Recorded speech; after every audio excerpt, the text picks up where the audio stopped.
fascinating this morning to hear the feigned outrage of the Democrats today. It's as if they haven't heard the message of this previous election, like it never occurred. I can tell you, in my district, what the American people wanted was to prioritize America, prioritize the American people over the bureaucracy, over the massive federal government.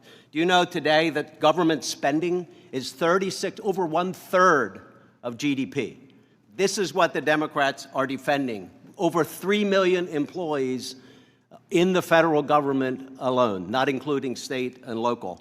And the fallacies that have been brought up here today, Social Security being privatized, no one has mentioned that. In fact, the president has said he wants to protect Social Security. Look at his record in his first 4 years. No, that I will not yield. Look at his record in the first 4 years. He did nothing to change Social Security in any way.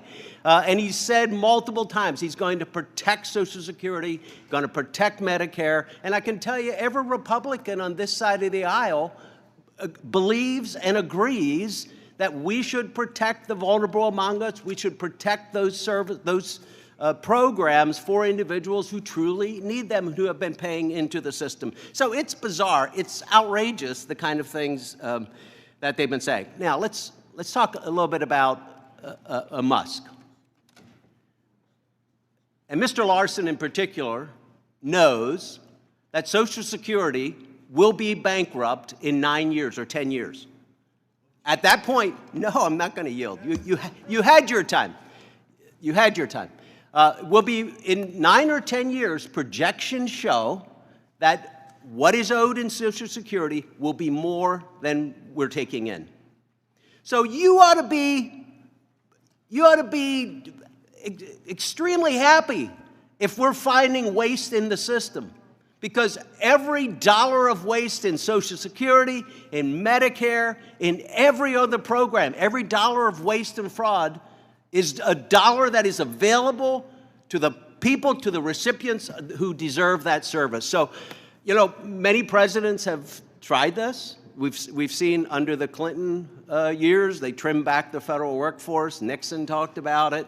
But this is finally a president who's willing to take on the bureaucracy and really make a difference. 3 million employees. You don't think that we can find some ways to trim? And you know, we've heard reports here, there's waste all over the place, there's fraud. And what Mr. Musk is finding could impact our deficit in a big way. The American people know that we're bankrupt. The American people know we're bankrupt. Just think of this. This year, we're spending $7 trillion and we're taking in $5. You're all you're arguing to keep that. If we don't change our course, we're going to see a sovereign debt crisis, and every American is going to be impacted. Will the gentleman yield? No, I'm not going to yield. You voted to yesterday. You'll have your time. I'm not yielding. We will have a sovereign debt crisis if we don't change course. And where we should start is exactly what the president is doing. Root out every bit of waste and fraud that we can find. That's where we should start. It might make an amazing difference. This is why, by the way, I think you're on the wrong side of this. I think the American people are going to see the kind of waste and fraud. They support this. Why do you think today the majority of the American people support what Elon Musk is doing? Why do you think today the majority of the American people support what the president is doing? And one other thing, you keep talking about him, he should be right here. You can follow what he's doing. He's doing interviews, he's got Doge.gov, he's uncovering what he's doing. This is not someone who is doing this in the dark. He's being very open about what is happening. So again, I think you're on the wrong side of this. The American people side with us today. They sided with us in this previous election, and you keep this up, they're going to be siding with us with many elections to come. I yield back. Now, there are some who have expressed falsely the notion that somehow Social Security contributes to our national debt. It doesn't at all. In fact, right now, there is a $2.7 trillion surplus in the Social Security Trust Fund. It has been certified both by the Congressional Budget Office as well as the Social Security trustees that there is enough money in the trust fund to fully pay out benefits, 100% of benefits, today through the year 2035, so for the next decade. And certainly we have enough time over the next decade to make modifications that are necessary to ensure that Social Security is fully there for generations to come. So no, the greatest threat to Social Security is not its current financing. The greatest threats to Social Security are Donald Trump and Elon Musk. Elon Musk recently called Social Security a Ponzi scheme.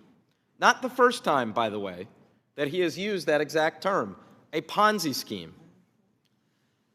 You know, Vice President Vance last fall explicitly said that Elon Musk would, and I quote, target Social Security, and that he has. Elon Musk has previously raised the specter of privatization of Social Security.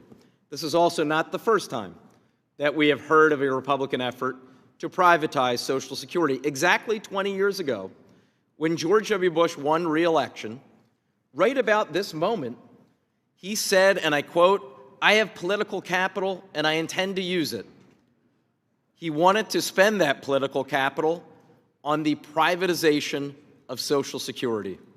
Fortunately, that effort was defeated.